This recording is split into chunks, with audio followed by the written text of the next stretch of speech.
morning and welcome to Airday. Yesterday we went out for people's opinions on Ofcom as a communications regulator.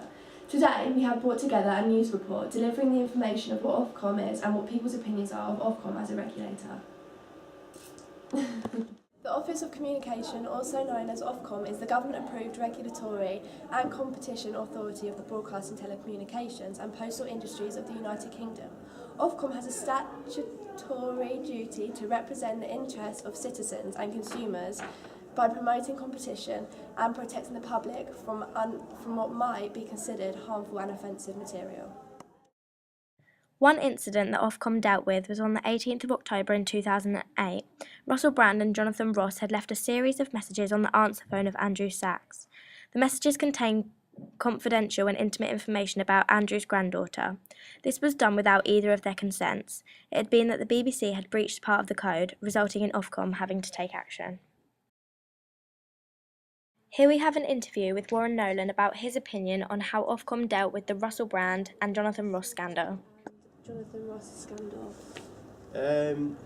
Well, my opinion is it happened obviously on the biggest and most popular radio station in the country, in the whole UK. So it's obviously a massive issue in terms of the amount of people that would have heard it go out.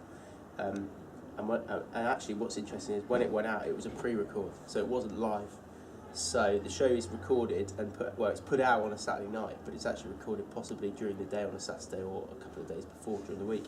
So the producers would have listened to that show and still not picked up on what had happened and what had gone on in the show, which was completely, I say completely in terms of how serious it was as serious as it can kind of get for national radio. So my opinion would be Ofcom did absolutely the right thing. But what I'd also say is I think the producers have got as much to blame as Russell Brand and Jonathan Ross.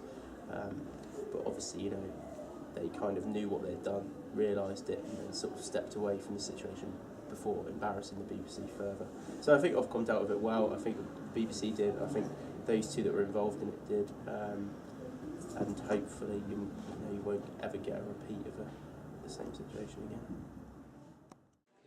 Ofcom fined the BBC a total of £150,000. This was for breaching the rules 2.1 and 2.3 of the code, resulting in a £70,000 fine. The other rule included 8.1 of the code, resulting in an £80,000 fine. The main purpose of Ofcom is to protect the public from anything that may be deemed offensive or harmful, as well as dealing with complaints from the general public about anything they may have seen on television. We hope this has helped you understand the role of Ofcom. Thank you for watching Airday. Goodbye.